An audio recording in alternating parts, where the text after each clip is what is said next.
Hello दोस्तों, कैसे हैं आप सब। आशा करती हूँ कि अच्छे ही होंगे।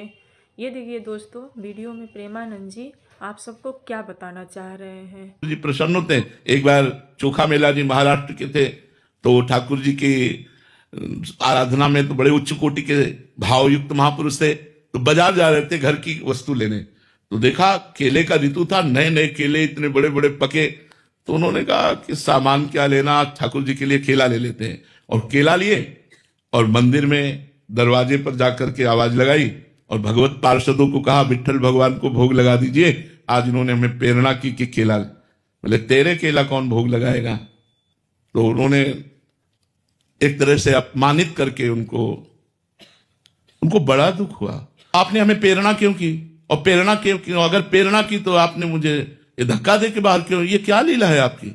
मैं तो घर की वस्तु लेने गया था, प्रेरणा आपने की कि केला मुझे चाहिए, मैंने केला खरीद कर जब आपको दिया तो आप अपमानित करवा के मन, मुझे अपमान का दुख नहीं, लेकिन मैंने तो सुना है आप केवल भावग्राही है, किसी का भी हो आप सबके भाव ग्रहण करते हैं। मैं अपने प्राण त्याग दूंगा और जाके घर में सिटकिनी लगाई बस कि न खाऊंगा न पीऊंगा। क्योंकि ऐसा क्या, जे ही ठाकुर जी को वहां रात्रि में शयन कराया गया, दरवाजा खटखटाया, चोखा मिला जी चोखा में, वो अमृत भरी आवाज रह न सके, तुरंत जो खोला तो श्याम कांति और भगवान मधुर मधुर मुरली वादन करने वाले श्री कृष्ण देखा, चरणों में लौट गए, प्रभु प्रभु प्रभु आए और उनकी गोद में बैठ कर बोले केला खावा। और वो ऐसे केला रखे थे।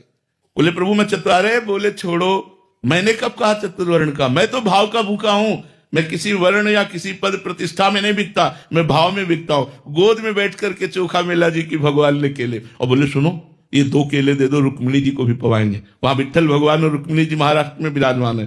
तो 2 केले पीताम्बर में लिए, अंतर ध्यान हो गए और अंदर से जाके मंदिर की सिटकिनी बंद कर ली और 2 केले रुक्मिणी जी को पवा के छिलके आंगन में फेंक दिए। अब जब सुबह हुआ दर्शन के लिए तो बाहर से ताला खोला, अंदर से बंद है मंदिर।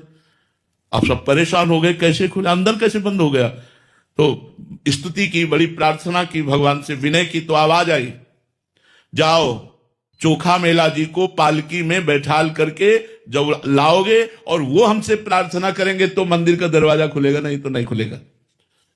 ऐसा ही करना पड़ा, पालकी में बैठाल के चोखा मेला जी को लाए और जब चोखा मेला जी ने प्रार्थना की प्रभु दरवाजा खोल दीजिए, फटाक से दरवाजा खुल गया। जो पुजारी जन थे उन्होंने देखा छिलके पड़े, बोले प्रभु छिलके कैसे, बोले चोखा मेला जी के केला के।